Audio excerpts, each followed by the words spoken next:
আমাদের শিল্পীরা কি মারা গেছে?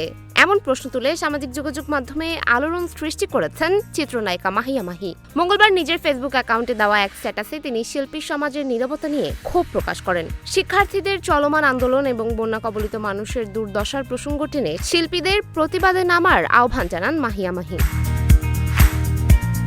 স্ট্যাটাসে তিনি লেখেন, আমাদের শিল্পীরা কি মারা গেছে? শিল্পী সমিতি কি মারা গেছে? আমরা কেন প্রতিবাদ করছি না? কিসের এত ভয়? শিল্পীদের উদ্দেশ্যে তিনি আরো বলেন, মনে রাখবেন রিজিকের মালিক উপরওয়ালা। একটি প্রতিবাদে আপনার রিজিক কমবে না। স্ট্যাটাসের শেষাংশে তিনি শিক্ষার্থী ও বানভাসী মানুষের পাশে দাঁড়ানোর আহ্বান জানান। এদিকে মাহিয়ার এই মন্তব্য ঘিরে সামাজিক যোগাযোগ মাধ্যমে শুরু হচ্ছে তুমুল আলোচনা। অনেকেই তার বক্তব্যের সঙ্গে একাত্মতা প্রকাশ করেছেন, আবার কেউ কেউ ভিন্ন মত দিচ্ছেন। পোস্টের মন্তব্যে কেউ লিখেছেন, শুধু ফেসবুকে নয়, সরাসরি সংশ্লিষ্টদের সঙ্গে যোগাযোগ করার আহ্বানও জানান তারা। তবে এই বিষয়ে এখনো পর্যন্ত বাংলাদেশ চলচ্চিত্র শিল্পী সমিতির পক্ষ থেকে কোনো আনুষ্ঠানিক প্রতিক্রিয়া পাওয়া যায়নি। উল্লেখ্য, এইচএসসি পরীক্ষা ও বিভিন্ন দাবিকে কেন্দ্র করে শিক্ষার্থীদের একটি অংশ আন্দোলনের ঘোষণা দিয়েছে, যা ইতোমধ্যে রাজধানীসহ দেশের বিভিন্ন স্থানে ছড়িয়ে পড়েছে।